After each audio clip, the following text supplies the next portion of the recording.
تاکہ دنیا یہ جان جائے کہ ہم الحمدللہ اصحاب رسول کو بھی مانتے ہیں اور آل رسول کو بھی مانتے ہیں۔ جو آل رسول کی توہین کرے اور اصحاب رسول کی ڈھونگ کا محبت کا ڈھونگ رچائے وہ جہنمی ہے، اور جو اصحاب رسول کی تعریف کے پل باندھے اور آل نبی کی بے ادبی اور گستاخی کرے وہ بھی جہنمی ہے۔ اہل سنت کا ہے بیڑا پار اصحاب حضور، نجم ہے اور ناؤ ہے اطرت رسول اللہ۔ ہمارے ایک ہاتھ میں اصحاب رسول کا دامن ہے تو دوسرے ہاتھ میں آل رسول کا دامن ہے۔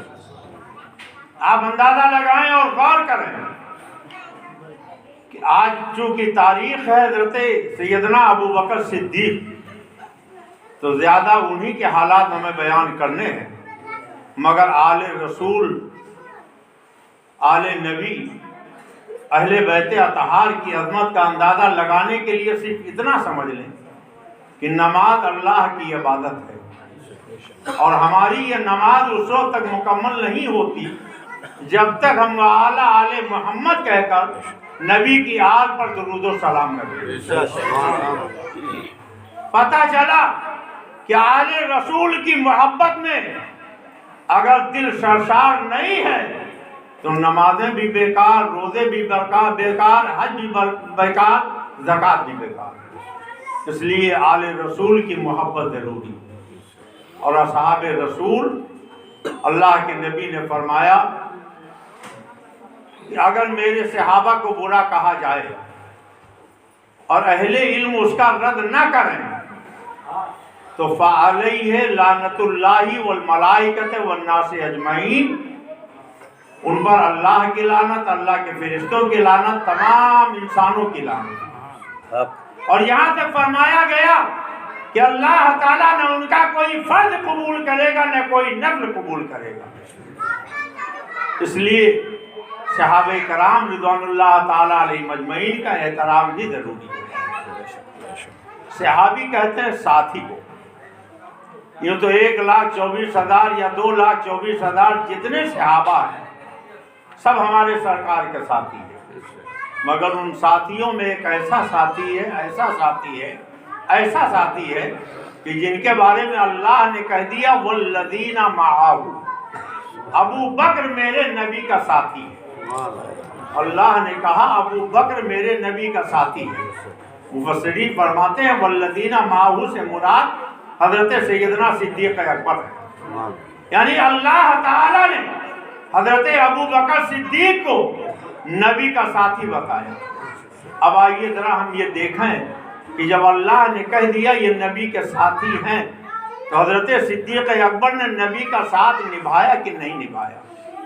جب ہم تاریخ صدیقی کا مطالعہ کرتے ہیں تو ہمیں یہ پتہ چلتا ہے کہ بچپن حضرت صدیق اکبر کا نبی کے ساتھ گزر رہا، جوانی حضرت صدیق اکبر کی نبی کے ساتھ گزر رہی ہے، بڑھاپا صدیق اکبر کا نبی کے ساتھ گزر رہا ہے، خلوت میں صدیق اکبر نبی کے ساتھ، جلوت میں صدیق اکبر نبی کے ساتھ، رنج میں صدیق اکبر نبی کے ساتھ، بد میں صدیق اکبر نبی کے ساتھ، قیام میں صدیق اکبر نبی کے ساتھ، رکوع میں صدیق اکبر نبی کے ساتھ، سجود میں صدیق اکبر نبی کے ساتھ، قعدے میں صدیق اکبر نبی کے ساتھ، اور روزے میں صدیق اکبر نبی کے ساتھ، حج میں صدیق اکبر نبی کے ساتھ، مکہ میں صدیق اکبر نبی کے ساتھ، غار میں صدیق اکبر نبی کے ساتھ، ہجرت میں صدیق اکبر نبی کے ساتھ، مدینہ میں صدیق اکبر نبی کے ساتھ، بدر میں صدیق اکبر نبی کے ساتھ، خندق میں صدیق اکبر نبی کے ساتھ، احد میں صدیق اکبر نبی کے ساتھ، تبوک میں صدیق اکبر نبی کے ساتھ، اور یہی اتنا نہیں،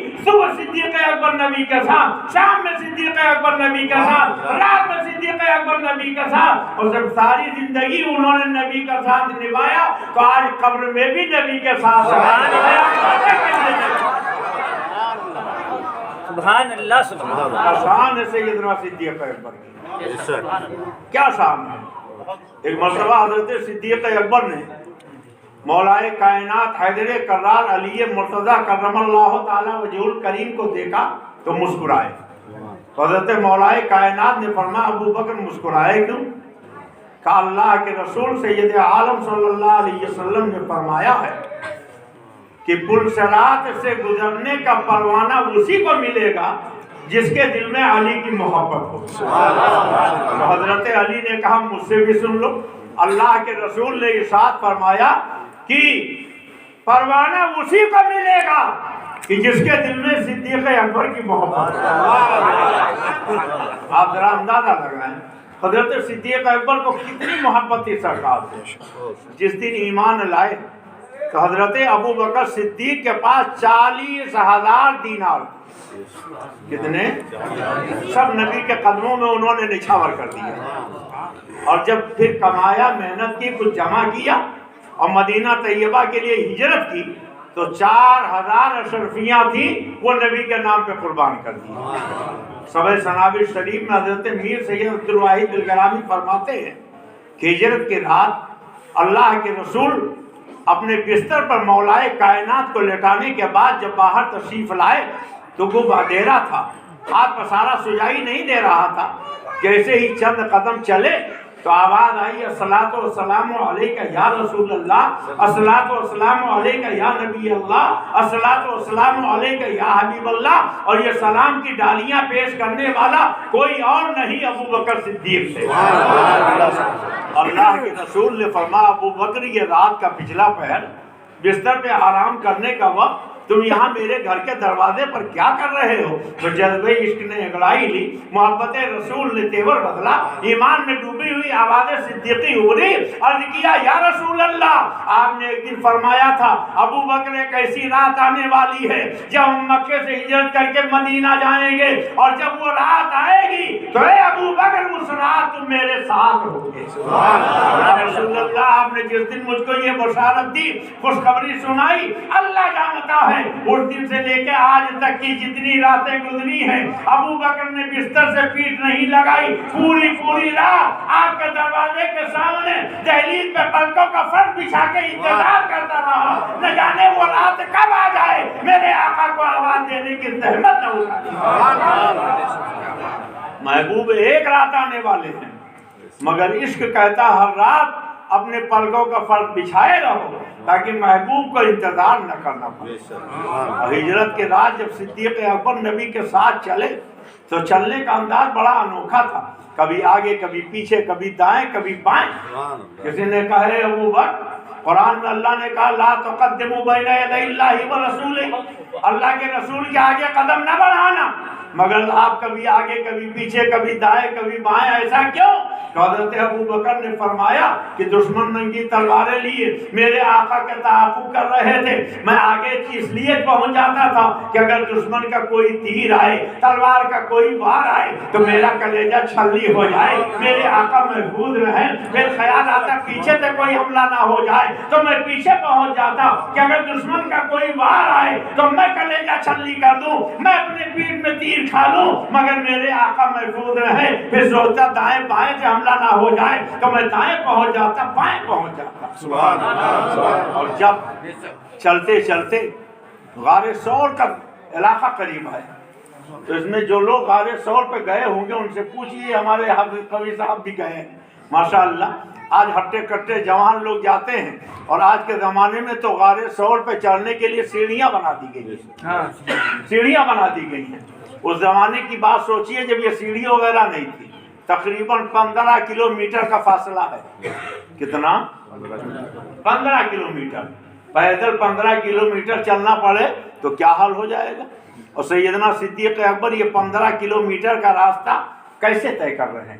روایتوں میں آیا ہوا ہے کہ آقا کریم جناب محمد الرسول اللہ صلی اللہ علیہ وسلم سے حضرت صدیق اکبر نے کہا سرکار آپ میرے کندھے پر سوار ہو جائیں۔ آقا کریم کا حضرت ابو بکر صدیق نے اپنے کندھوں پر سوار کر لیا، اور جب چلتے تھے تو پورا پیر نہیں رکھتے تھے کہ قدموں کا نشان بن جائے گا، دشمن پیچھے سے تلاش کرتے آ رہے ہیں، کہیں ایسا نہ ہو کہ قدموں کا نشان دیکھ کے وہ پہچان لیں، اس لیے پنجوں کے بل چلتے تھے۔ اب 15 کلومیٹر کی چڑھائی، آج ہٹھا کٹھا آدمی جاتا ہے، سیڑھیاں بن گئی ہیں، راستہ تیار ہو گیا ہے، مگر پھر بھی چڑھائی میں پسینے آ جاتے ہیں، دیکھ کے ہمت پست ہو جاتی ہے۔ ذرا سوچئے ابو بکر صدیق نے اپنے کندھوں پر آقا کریم کو بیٹھا کے پنجوں کے بل 15 کلومیٹر کی چڑھائی کیسے طے کی ہوگی؟ اور جب غار ثور کے قریب پہنچے تو عرض کیا آقا آپ یہیں ٹھہرے، میں پہلے غار میں جانا چاہتا ہوں۔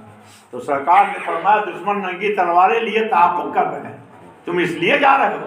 آنکھ میں آنسو آ گئے، آقا یہ غار بڑا پرانا غار ہے، زہریلے کیڑے ہو سکتے ہیں، چبھنے والے کانٹے ہو سکتے ہیں، نوکیلا پتھر ہو سکتا ہے، کوئی کیڑا آپ کے پیروں کو ڈس لے تو، کوئی کانٹا آپ کے تلوے ناک میں چبھ جائے تو، کوئی پتھر آپ کو لہو لہان کر دے تو، اس لیے یا رسول اللہ میں چاہتا ہوں پہلے جا کر میں غار کی صفائی کر دوں۔ تو آقا کریم نے فرمایا ابو بکر اگر کیڑا مجھے ڈس سکتا ہے، نوکیلا پتھر مجھے زخمی کر سکتا ہے، کانٹا میرے تلوے میں چبھ سکتا ہے، تو تمہیں بھی تو تکلیف پہنچ سکتی ہے۔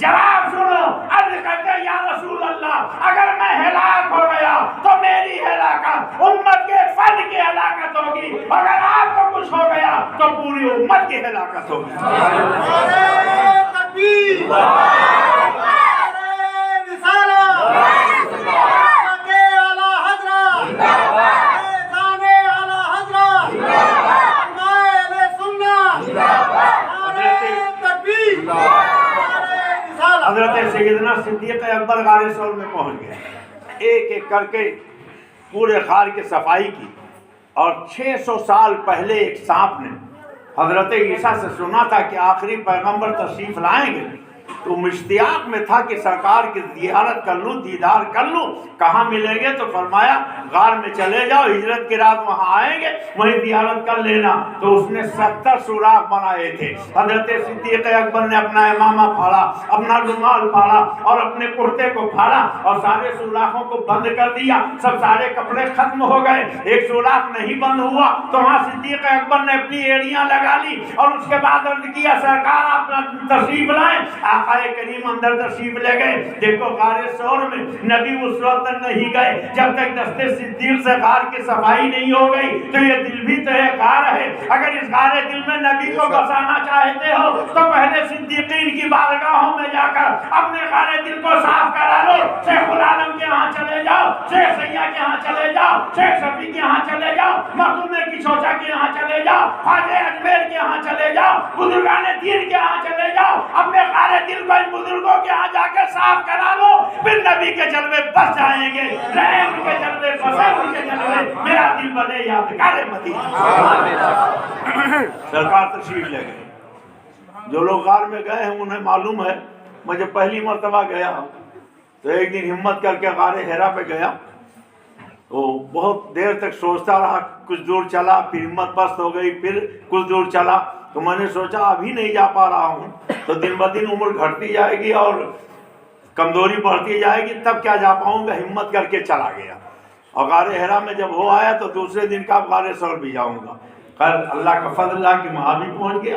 اور جب وہاں اندر داخل ہوا تو غار ثور کی وہ جگہ ہے، غار حرا کی وہ جگہ ہے جو پیور ہے، جہاں نزدیوں نے کچھ نہیں کیا، تھوڑا سا ماربل لگا دیا گیا، کچھ لوگوں نے عقیدت سے لے جا کے لگا دیا، ورنہ وہی پتھر ہیں جو سرکار کی جس میں اطہار سے لگے ہیں، وہی ذرات ہیں اور وہی غار ہے جس میں سرکار تشریف لے گئے تھے۔ اب سرکار نے حضرت صدیق اکبر کے دانوں پہ سر رکھا، آرام کرنے لگے۔ حضرت ابو بکر صدیق اپنی ایڑی لگائے سوراخ میں بیٹھے ہوئے ہیں۔ وہ سانپ جو 600 سال سے سرکار کے دیدار کے اشتیاق میں تھا، جب سارے سوراخ بند دیکھے، ایک سوراخ پہ ایڑی دیکھی، ایک مرتبہ ڈنک مارا، دوسری مرتبہ ڈنک مارا، تیسری مرتبہ ڈنک مارا۔ اور یہ آپ جانتے ہو زہریلا سانپ جب ڈنک مارتا ہے تو پورے بدن کی کیفیت کیا ہوتی ہے۔ حضرت ابو بکر صدیق کا بھیجا کھولنے لگا اور چکر آنے لگا، آنکھ سے آنسو ٹپک پڑے، اور جب وہ آنسو چہرے وضحا پر پڑے، آقا نے آنکھیں کھول دی، فرمایا ابو بکر کیوں آنسو نکل رہے ہیں، کیوں رو رہے ہو؟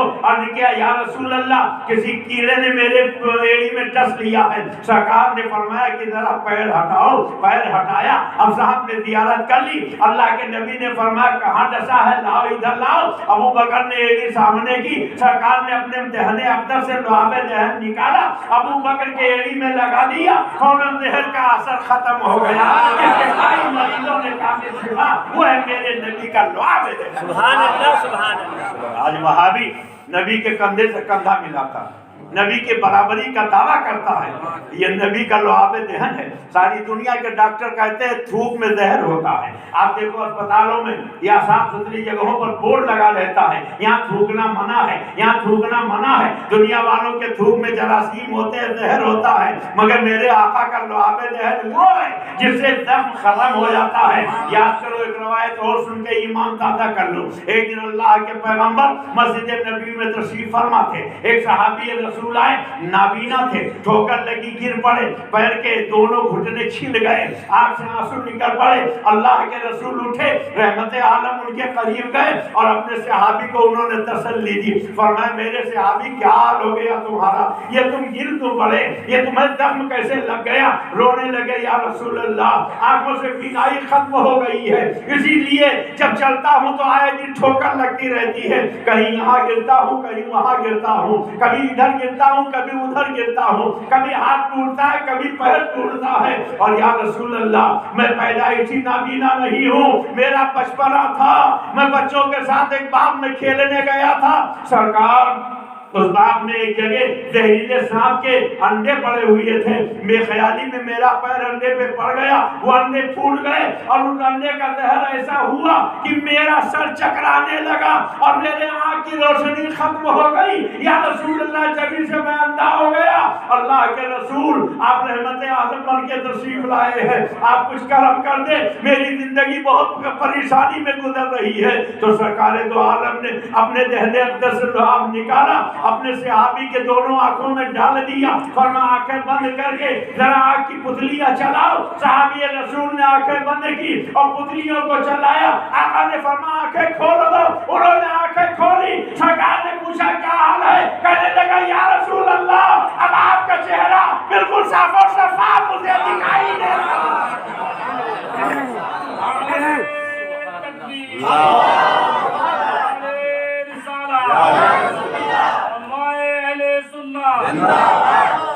جس سے پائی مریضوں نے کامل شفا، وہ ہے میرے نبی کا لعاب دہن۔ بات لعاب دہن کی آ گئی، وہ بھی سن لو۔ آخری حج کے موقع پر سرکار تشریف فرما تھے، ایک بوڑھی عورت، اس کا لڑکا جوان ہو گیا تھا مگر وہ مجنون اور پاگل جیسا تھا، وہ سرکشی کر رہا تھا، ماں کو پریشان کر رہا تھا، ماں بار بار اس کو کنٹرول کرنا چاہتی تھی مگر کنٹرول نہیں کر پا رہی تھی۔ رحمت عالم کی نظر پڑی، قریب تشریف لے گئے، فرمایا بڑی بھی کیا معاملہ ہے؟ رونے لگی، یا رسول اللہ میرے شوہر کا انتقال ہو گیا ہے، میرے گھر میں کوئی نہیں ہے، یہی ایک بچہ ہے جو مجنون اور پاگل ہو گیا ہے، اب تک تو میں نے اس کو سنبھالا مگر اب یہ توانا ہو گیا ہے، جوان ہو گیا ہے، اس کے ہاتھ پیر میں قوت آ گئی ہے، اب یہ میرے کنٹرول میں نہیں آتا ہے۔ سرکار اگر کسی طریقے سے اس کو کچھ تھوڑا سا ہوش آ جاتا، یہ پاخانہ پیشاب ڈھنگ سے کر لیتا، اپنی حاجت پوری کر لیتا تو یہی میرے لیے بہت کافی تھا، بس یہ چاہتی ہوں کہ اتنا کرم ہو جائے۔ اللہ کے رسول نے فرمایا کہ کوئی پیالہ ہے؟ کہاں ہے؟ کاٹ کا پیالہ ہے، پتھر کا پیالہ ہے،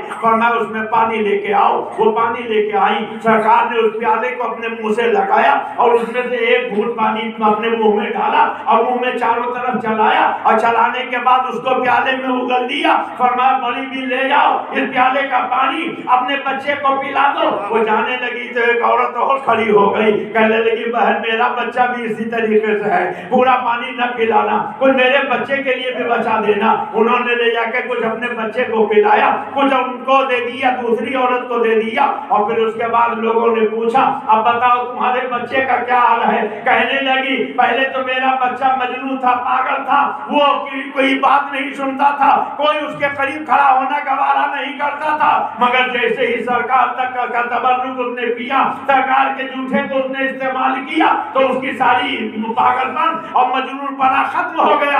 اب تو وہ اتنا دانا ہو گیا ہے کہ بڑے بڑے عقل والے آ کے اس سے رائے مشورے لیا کرتے ہیں اور سے پوچھا کرتے ہیں کہ سپاہی مریضوں نے کامل شفا، وہ میرے نبی کا لعاب ہے۔ بات چل رہی تھی سیدنا صدیق اکبر کی۔ آج ہمارے یہاں کیا حال ہے؟ ہمارے یہاں تو حال یہ ہے کہ اگر تھوڑا سا کاروبار مدہ ہو گیا تو کہتے ہیں مولانا صاحب چندے کے لیے نہ کہیے گا، اس لیے کہ اس وقت بہت مدہ چل رہا ہے، معاملہ بہت ڈاؤن ہے۔ اگر کہیں تھوڑا سا آمدنی کم ہو گئی یا کچھ پیسے میں کمی آ گئی تو سب سے پہلا جو بند کرتے ہیں مسجد کا چندہ بند کرتے ہیں، مدرسے کا چندہ بند کرتے ہیں، امام صاحب کی تنخواہ بند کرتے ہیں۔ امام صاحب آپ کو یہی پڑھی ہے؟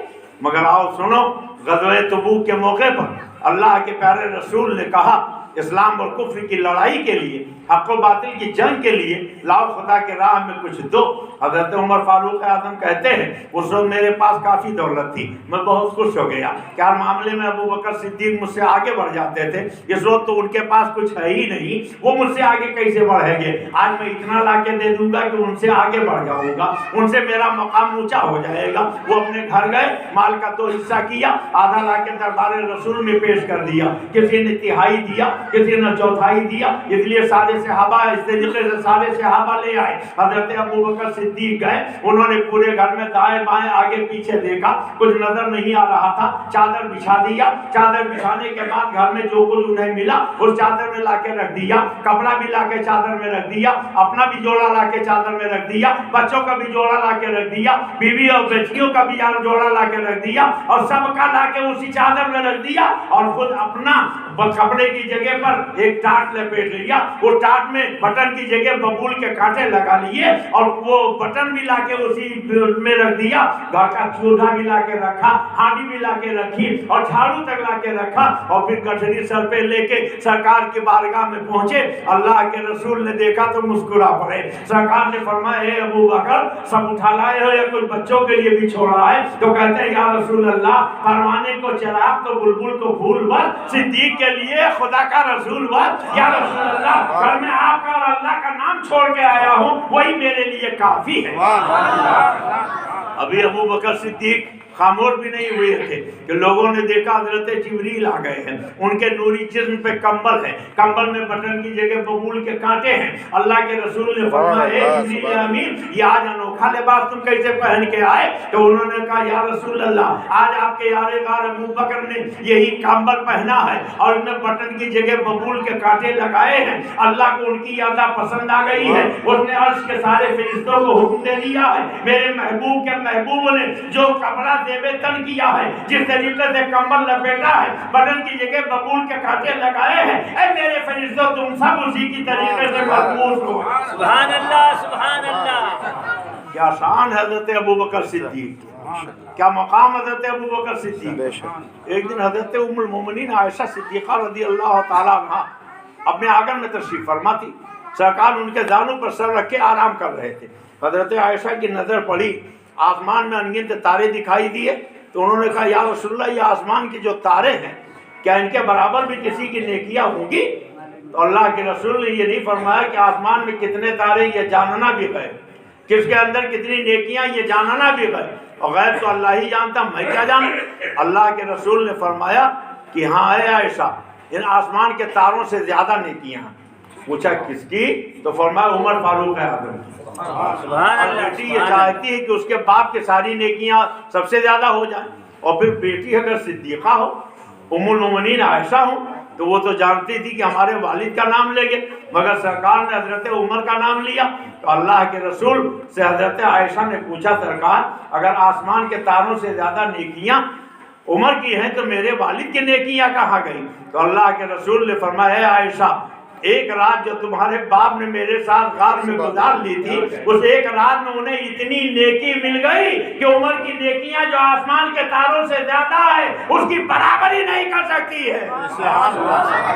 آپ اندازہ لگائیں، صحابی کیسے گرے جس نے ایمان کی نظر سے ایک آن کے لیے نبی کے جلوے زیبا کو دیکھ لیا، وہ صحابی ہو گیا۔ اگر صحابی ہو گئے تو امت کو بڑے سے بڑا غوث و قطب ابدال بھی ان کے مرتبے کو نہیں پہنچ سکتا، ان کے شان کو نہیں پہنچ سکتا۔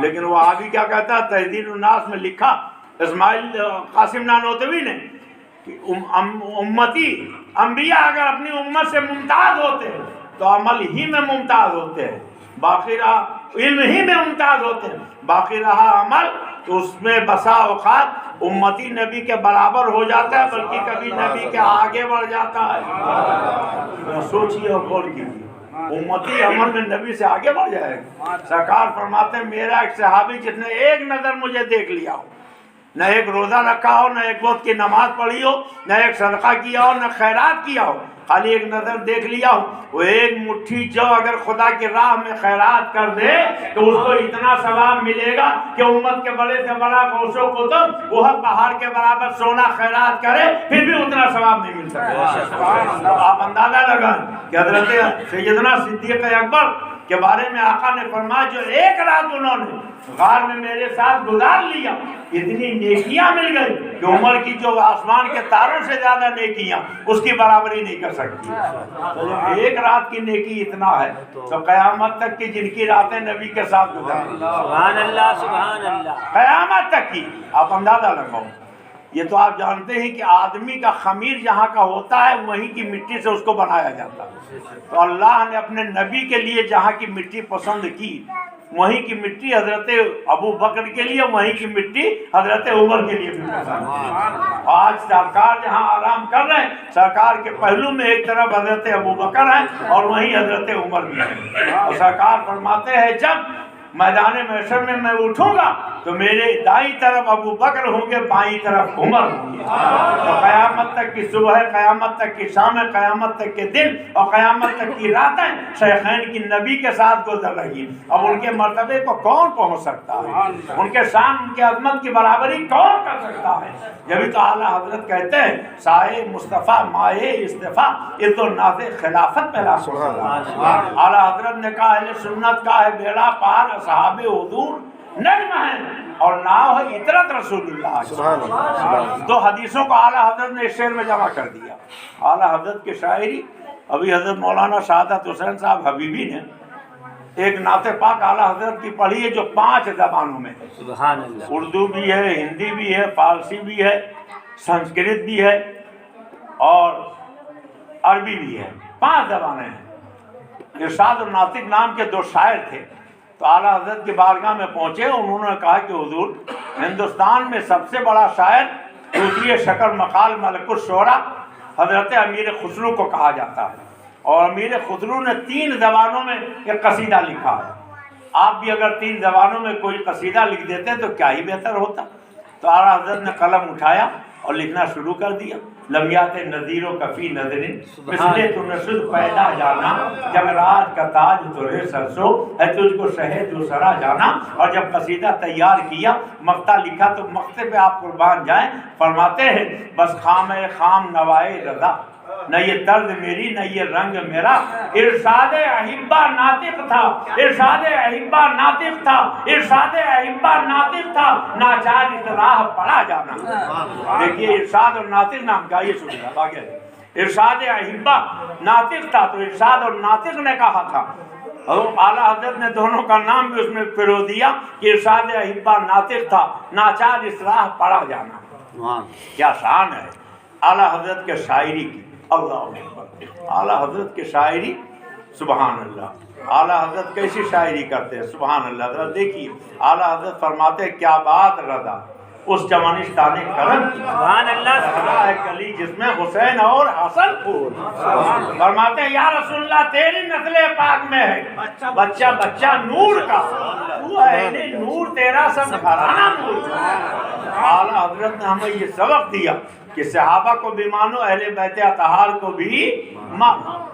اب دیکھو آج کے زمانے میں تو آپ نے بہت سی سواریاں ایجاد کر لی ہیں، موٹر سائیکل سے چلتے ہیں، ٹرین سے چلتے ہیں، ہوائی جہاز سے چلتے ہیں، مگر جب سرکار نے یہ حدیث بیان فرمائی تھی اس زمانے میں لوگ دریا سے، سمندر سے کشتیوں کے ذریعے سفر کرتے تھے۔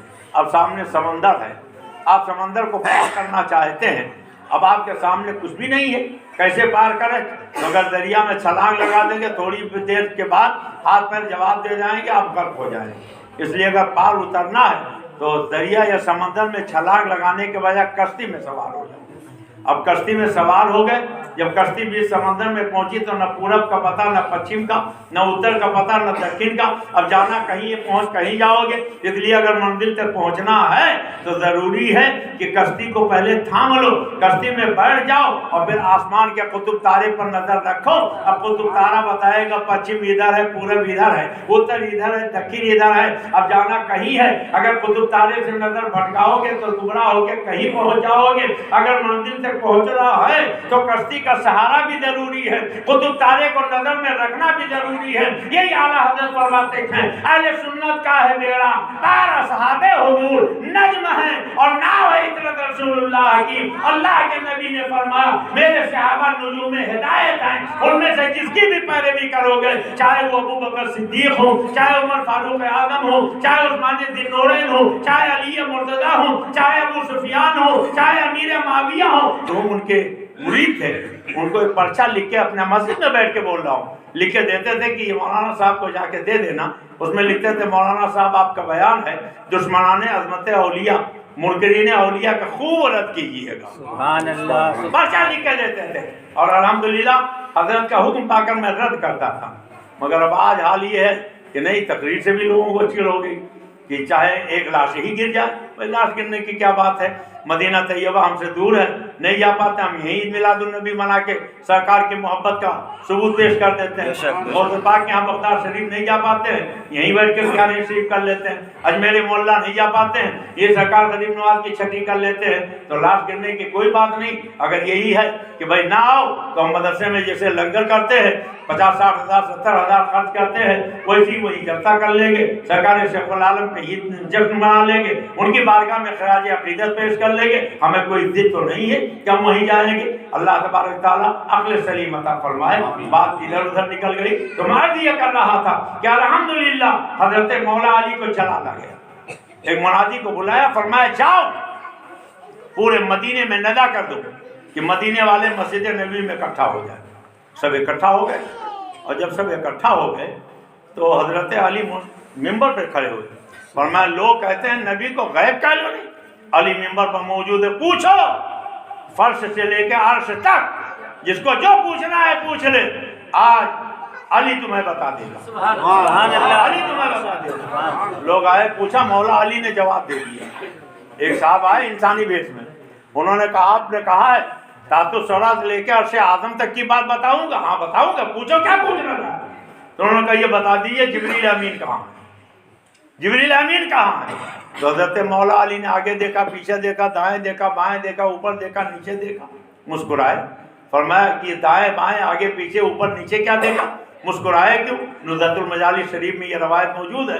تو فرماتے ہیں کہ میں نے اوپر نظر اٹھائی عرش اعظم تک دیکھ لیا، کہیں جبریل نظر نہیں آئے. نیچے نظر جھکائی تحت الثری تک دیکھ لیا، کہیں جبریل نظر نہیں آئے. آگے دیکھا کہیں جبریل نظر نہیں آئے، پیچھے دیکھا کہیں جبریل نظر نہیں آئے، دائیں دیکھا کہیں جبریل نظر نہیں آئے، بائیں دیکھا کہیں جبریل نظر نہیں آئے. اب ایک تم ہو ایک میں ہوں، میں اپنے بارے میں جانتا ہوں کہ میں علی ہوں تو تم ہی تو جبریل امین ہو. حضور آپ کو اتنا علم آیا کیسے؟ کہا جب سرکار کو میں نے غسل دیا تھا تو سرکار کے مبارک پلکوں پر پانی کی چند بوندیں جمع ہو گئی تھی، میں نے اسے زبان کی نوک سے چاٹ لیا. سبحان اللہ. اور انہی بوندوں کی یہ برکت ہے، انہی بوندوں کا یہ فیضان ہے کہ اللہ نے تحت الثری سے لے کے عرش اعظم تک شرق و غرب شمال و جنوب سب علی کی نگاہوں میں روشن کر دیا. ان کے گدا بھر دیتے ہیں شان زمانہ کی جھولی. محبوب کا جب یہ عالم ہے، محتاج مختار کا عالم کیا ہوگا؟ جب مولا علی کا یہ حال ہے تو سید الانبیاء کا کیا حال سبحان اللہ. محبوب خدا کا کیا حال ہوگا، اللہ کے رسول کا کیا حال ہوگا. اللہ تبارک تعالیٰ قبول فرمائے. حضرات یہ مسجد بظاہر دیکھنے میں بہت چھوٹی سی ہے مگر مسجد کوئی چھوٹی نہیں ہوتی ہے. ایک سید صاحب تھے، ان کا انتقال ہو گیا، ان کی اہلیہ بھی سیدہ.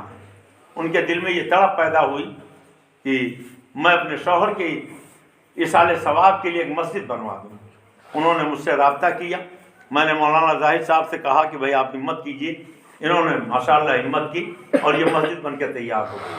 تقریباً 90-95% اس میں اکیلے اسی سیدہ جو بیوہ ہیں، خاتون ہیں، اللہ تعالیٰ انہیں صحت و تندرستی عطا فرمائے، ان کی رقم لگی ہے. اپنے شوہر کی محبت میں انہوں نے بنایا.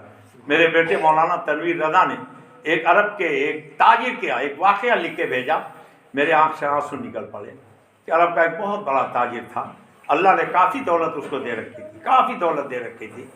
اس کا جب انتقال کا وقت قریب آیا تو اپنے اولاد کو اس نے قریب بلایا، کہا بچوں تمہاری ماں کے علاوہ فلپین کی ایک عورت سے میں نے شادی کر رکھی ہے جس کو کوئی نہیں جانتا، میں ہی جانتا ہوں، اور اس کا یہ پتہ ہے، یہ اس کا ایڈریس پورا میں تمہیں دے رہا ہوں، جب میرا انتقال ہو جائے تو میری اس عورت کو جو تمہاری ماں ہے اس کو بھی بلانا اور میرے وراثت کے جائیداد کے حصے میں اس کو بھی برابر کا حصہ دینا۔ چنانچہ اس کی بیوی کو بچوں نے بلایا اور جب حصہ جوڑا گیا تو جو اس بیوہ کے حصے میں نکلا وہ کئی کروڑ کی جائیداد تھی۔ لڑکوں نے انہیں دے دیا، وہ لے کر اپنے وطن چلی گئی، اپنے ملک چلی گئی۔ ایک زمانے کے بعد بڑے لڑکے کو خیال آیا کہ چلو اپنی بڑی ماں سے ملا ہوں۔ جب ملنے کے لیے پہنچا تو دیکھا ایک خستہ مکان، پلاسٹر بھی نہیں ہے، گھر میں رہنے کے لیے کوئی آسائش نہیں ہے، کھانے پینے کی کوئی سہولت کی چیز نہیں ہے، نہ کوئی نوکر چاکر کا سوال ہی نہیں پیدا ہوتا ہے۔ تو اس لڑکے نے کہا ماں آپ کو تو والد کی جائیداد میں سے کروڑوں روپے ملے تھے حصے میں، آپ چاہتی تو بنگلہ بنا لیتی، چلنے کے لیے گاڑی آپ خرید لیتی، نوکر چاکر رکھ لیتی، عیش و آرام سے زندگی گزر کرتی، مرغن غذائیں کھاتی، یا آپ اتنی غربت کی زندگی گزار رہی، آخر کیا معاملہ ہے؟ تو انہوں نے ہاتھ پکڑا، کہا بیٹے چلو میں تمہیں بتاتی ہوں، لے کر بغل میں ایک بہت عالی شان بلڈنگ میں گئی۔ جب اس بلڈنگ میں پہنچی تو دیکھا کچھ بچے بیٹھ کے قرآن پاک حفظ کر رہے ہیں، کچھ بچے قرأت قرآن پاک سیکھ رہے ہیں، کچھ بچے حدیث پاک کا درس لے رہے ہیں، کچھ بچے تفسیر پڑھ رہے ہیں، کچھ بچے فقہ پڑھ رہے ہیں۔ ایک بہت بڑی جماعت بچوں کی وہاں قال اللہ قال رسول کے تعلیم میں منہمک ہے۔ بچوں نے کہا ماں یہ کیا آپ دکھا رہی ہیں؟ کہا ذرا اوپر اٹھا کے نظر دیکھو۔ جب اوپر اٹھایا تو جو بورڈ لگا ہوا تھا اس میں ان کے باپ کا نام لکھا ہوا تھا کہ ان کے ایصال ثواب کے لیے یہ میں نے مدرسہ بنوایا۔ کہا بیٹے اگر میں اپنے یہ بنگلہ بنوا لیتی، اپنے کھانے پینے پر خرچ کر لیتی تو تمہارے ابا کو کیا ثواب ملتا؟ میں نے یہ بنگلہ بنوا دیا، بنوانے کے بجائے اپنے کھانے پینے یا اپنے گھر کی سہولت کے بجائے یہ مہمان رسول کے لیے، علم سیکھنے والوں کے لیے ایک مدرسہ بنوا دیا ہے۔ اب اس کا ثواب مجھ کو بھی ملے گا، تمہارے باپ کو بھی ملے گا، اس لیے ایسا کام کرنا چاہیے جس سے قیامت تک ثواب ملے۔ ہمیشہ کے لیے رہنا نہیں، دار فانی میں کچھ اچھے کام کر لو، 4 دن کی زندگانی میں جاگنا ہو جاگ لے، افلاک کے سایہ تلے حشر تک سونا پڑے گا، خاک کے سایہ تلے۔ کتنے دولت مند لوگ ہیں، کتنے لکھپتی کروڑ پتی لوگ ہیں جو ارادہ ہی کرتے رہتے ہیں مسجد بنواتے ہیں مگر نہیں موقع ملتا ہے، اور جس کے پاس رہنے کے لیے ڈھنگ سے مکان بھی نہیں ہے، جس کے گھر میں بستر بھی سلیقے کا نہیں ہے، کھانے پینے کی کوئی سہولت بھی نہیں ہے، مگر اللہ اور رسول چاہتے ہیں تو اس سے بڑے سے بڑا کام لگوا لے لیتے ہیں۔ تقریباً زمین کو چھوڑ کے 10 لاکھ روپے اس کی عمارت میں لگے اور 7.5 لاکھ روپے اکیلے اس خاتون نے لگایا، 2-2.5 لاکھ روپے کچھ اور احباب نے مل کے دے دیا۔ اللہ تبارک تعالیٰ قبول فرمائے اور ان کے لیے، آپ کے لیے، ہمارے لیے، سب کے لیے ذریعہ نجات بنائے۔